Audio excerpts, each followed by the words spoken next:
హేడలింగ్స్ సినిమలలో దొరికిన యుద్ధ రథాలు, హస్తినాపురం యొక్క అవశేషాలు, కురుక్షేత్ర యుద్ధభూమి, అబ్బో ఇలా మహాభారతం నిజంగా జరిగిందా లేదా అని దాదాపు 10 ప్రూఫ్స్ గురించి ఈ వీడియోలో మనం డిస్కస్ చేసుకోబోతున్నాం.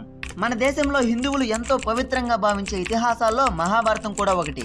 అయితే ఈ మహాభారతం ప్రపంచంలోని అతిపెద్ద ఇతిహాసంగా పేరు పొందింది. మహాభారతంలో సంఘటనలు, సన్నివేశాల ద్వారా మన దేశంలో చాలా మంది ఇన్ఫ్లుయెన్స్ అవుతున్నారు. అంతేకాకుండా చరిత్రలోనే అత్యంత భయంకరమైన యుద్ధం పాండవులకు కౌరవులకు మధ్య జరిగిన మహాభారత యుద్ధం. సృష్టి ఆది నుండి నేటి వరకు అత్యంత ఘోరమైన యుద్ధంగా కురుక్షేత్ర సంగ్రామమే పేర్కొనబడేది. అయితే చాలా మంది అసలు ఈ యుద్ధమే జరగలేదని, అదంతా ఒక కట్టుకథని, ఆధారాలు ఉంటే చూపించమని డిబేట్స్ కూడా పెడుతుంటారు. మహాభారతం కట్టుకథ కాదు, ఇది నిజంగా జరిగింది అని చెప్పడానికి కావలసిన ఆధారాలన్నీ మీకు ఈ వీడియోలో చెప్పబోతున్నా.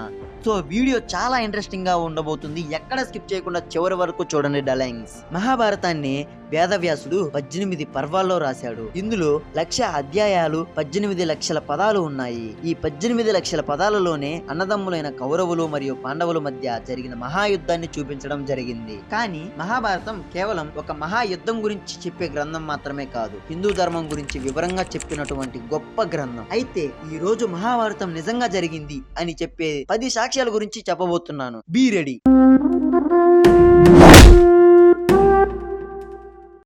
నెంబర్ 1, ద్వారకా నగరం. వేదవ్యాసుడు రాసిన మహాభారత కావ్యంలో ద్వారకా నగరాన్ని ద్వారావతిగా పేర్కొన్నారు. ఈ నగరం గుజరాత్ లోనే పశ్చిమ తీరంలో ఉంది. శ్రీకృష్ణుడు మధురలో కంసుడిని సంహరించాడు. దీంతో మగధరాజైన జరాసంధుడు మధురపై అనేక దండయాత్రలు కూడా చేశాడని మనం కథల్లో విన్నాం. దీంతో శ్రీకృష్ణుడు తనతో ఉన్న యాదవులను ద్వారకకు తరలించాడు. అనంతరం సముద్ర గర్భంలోని దీవుల సమూహాలన్నీ కలిపి అద్భుతమైన ద్వారకా నగరాన్ని నిర్మించారు. దీనిని విశ్వకర్మ భగవానుడు నిర్మించాడు. కానీ గాంధారి పెట్టిన శాపం వల్ల ఈ అద్భుత నగరం సముద్రంలో మునిగిపోయిందని పురాణాల్లో చెప్పబడింది. ఆధునిక కాలంలో ఆర్కియాలజిస్ట్ సముద్రంలో లోతైన ప్రదేశాలకు వెళ్లి పరిశోధనలు చేశారు. అక్కడ దొరికిన రాళ్లు, మందిరాలు, అవశేషాలు ద్వారా నగరం నిజంగానే ఉందని నిరూపించారు. నీటి కింద జరిపిన తవ్వకాలలో దొరికిన రాళ్లపైన కార్బన్ డేటింగ్ మెథడ్ ద్వారా రీసెర్చ్ చేసినప్పుడు ఇవన్నీ కూడా దాదాపు 3000 నుంచి 5000 సంవత్సరాల క్రితంవి అని తెలిసింది. నీటిలో దొరికిన అవశేషాలలో ఒక అద్భుతం ఏదైనా ఉందంటే అక్కడ ఒక ద్వారం కనపడడం. ఆ ద్వారకా నగరం యొక్క ప్రవేశ మార్గం అని ఎంతో మంది అవమానం వ్యక్తం చేస్తున్నారు. ఇక్కడ దొరికిన అవశేషాలన్నీ కూడా మహాభారతంలో చెప్పిన వాటిలాగానే ఉన్నాయి. అందుకనే చాలా మంది ఇది ఖచ్చితంగా ద్వారకా నగరమేనని చెప్తున్నారు. ఈ ఒక్క సాక్ష్యంతో మనం మహాభారతం నిజంగా జరిగిందని చెప్పడానికి కరెక్ట్ కాదు.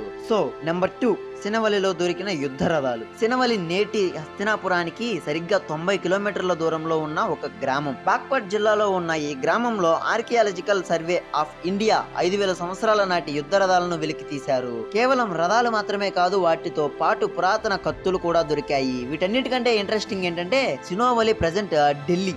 అయితే archaeologist survey of India director Sanjay Kumar Manjul దీని గురించి ఏం చెప్పారంటే, ఇక్కడ దొరికిన రథాలు గుర్రాల చేత చేయబడినవి అంట. మన మహాభారతంలో ఎలా అయితే చెప్పబడిందో ఖచ్చితంగా అలాగే ఉన్నాయి అని కూడా చెప్పారు. యుద్ధంలో ఉపయోగించే ఈ రథాలు, కత్తులు, అస్థిపంజరాలు అన్నిటిని కార్బన్ డేటింగ్ మెథడ్ ద్వారా టెస్ట్ చేసినప్పుడు ఇవన్నీ 3000 BC కిందకి సంబంధించినవి అని చెప్తున్నారు. నెంబర్ 3, హస్తినాపురం యొక్క ఫాజిల్స్. ప్రస్తుతం మేరట్ జిల్లాలో ఉన్న హస్తినాపురంలోనే కౌరవులు, పాండవులు రాజ్యం ఉండేదని మన పురాణాల్లో స్పష్టంగా చెప్పబడింది. ఈ రోజుకి మహాభారతానికి సంబంధించిన హస్తినాపురం యొక్క కోట అవశేషాలు, ప్రాచీన వాస్తుకళ అవశేషాలు, ఎంతో ప్రాచీనమైన మట్టి పాత్రల అవశేషాలు కూడా ఇక్కడ దొరుకుతూనే ఉన్నాయి.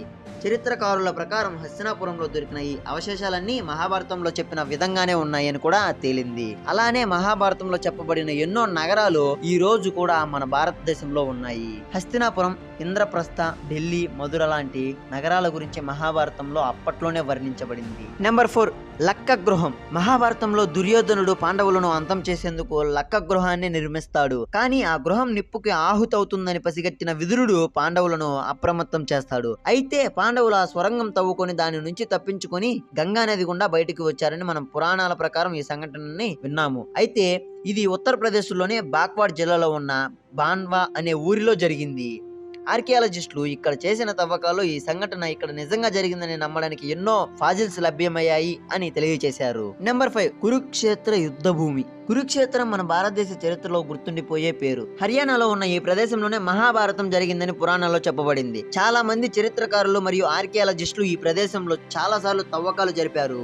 ఆ తవ్వకాలలో వాళ్ళకి ఇనుప బాణాలు, కథలు, ధనస్సుతో పాటు రాగితో తయారు చేయబడిన ఆయుధాలు అవశేషాలు కూడా దొరికాయి. వీటిపైన చేసిన ఆధునిక పరీక్షల ద్వారా ఇవి దాదాపు 5000 సంవత్సరాల క్రితం నాటివని తెలిసింది. ఈ ఆయుధాలను ఏ టెక్నాలజీ ద్వారా నిర్మించారో అది ఆ సమయంలో చాలా అడ్వాన్స్ టెక్నాలజీ అని శాస్త్రవేత్తలు చెప్పుకొస్తున్నారు. కొంతమంది మెటాలజీ సైంటిస్టులు ఈ ఆయుధాలు ఏ లోహాలతో అయితే తయారు చేశారో వాటి లక్షణాలు సాధారణ లోహాల కంటే చాలా భిన్నంగా ఉన్నాయని చెప్తున్నారు. అలానే ఆయుధాలతో పాటు అక్కడ గుర్రాలు, రథాల యొక్క అవశేషాలు కూడా దొరికాయి. అవన్నీ కూడా అక్కడ యుద్ధం నిజంగా జరిగిందని నిరూపిస్తున్నాయి. హే డార్లింగ్స్, వీడియో ఇంతవరకు చూసారంటే నచ్చిందని అనుకుంటున్నాను.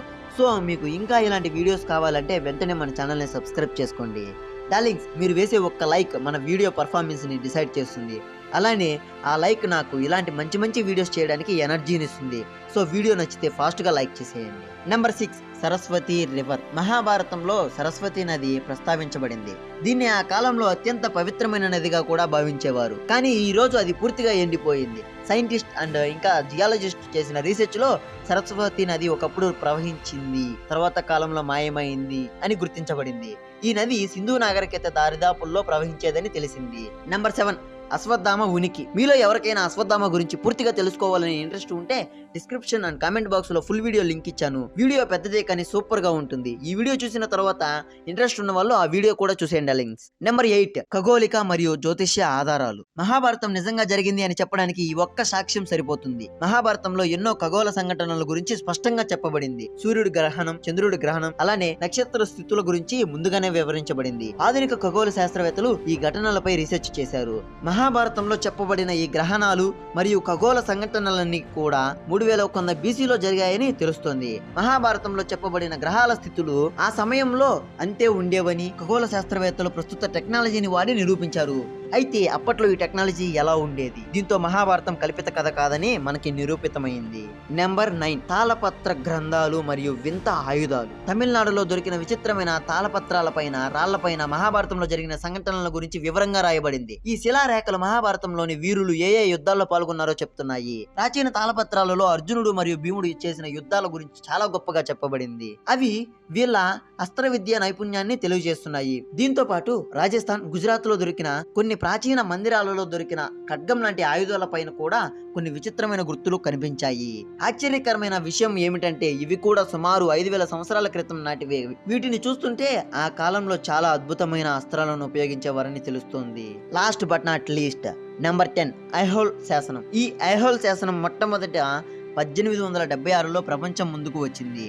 బ్రిటిష్ రచయిత జాన్ ఫెయిత్ ఫుల్ఫ్లిట్ దీని గురించి వివరించారు. దాని తర్వాత జర్మన్ కి చెందిన భారతీయ శాస్త్రవేత్త లారెన్స్ ఫ్రాంచ్ కెలోన్ 1901లో దీన్ని పరిశీలించడం జరిగింది. ఈ రోజుకి కూడా ఈ శాసనం మీద ప్రయోగాలు, అధ్యయనాలు జరుగుతూనే ఉన్నాయి. ఈ శాసనాన్ని రవికీర్తి అనే చాణక్య రాజు యొక్క ఆస్థాన కవి రాశాడు. దీని మీద సైంటిస్టులు ఎన్నో రీసెర్చ్ కూడా చేశారు. ఇక్కడ శాసనంలో రాసిన దాని ప్రకారం చూసుకుంటే 3101 BC లో మహాభారతం జరిగింది అనేది మనకు కళ్ళకు కట్టినట్టు తెలుస్తుంది. కానీ తత్వవేత్తల ప్రకారం మరికొన్ని ఆధారాలు కూడా ఉన్నాయి. అవేంటంటే ల్యాండ్ ప్రూఫ్స్. దీని ప్రకారం నార్త్ ఇండియాలో 35 కంటే ఎక్కువ ఉన్నటువంటి ఈ ఆధారాల మీద ఆర్కియాలజికల్ డిపార్ట్మెంట్ వారు పరిశోధనలు చేయడం స్టార్ట్ చేశారు.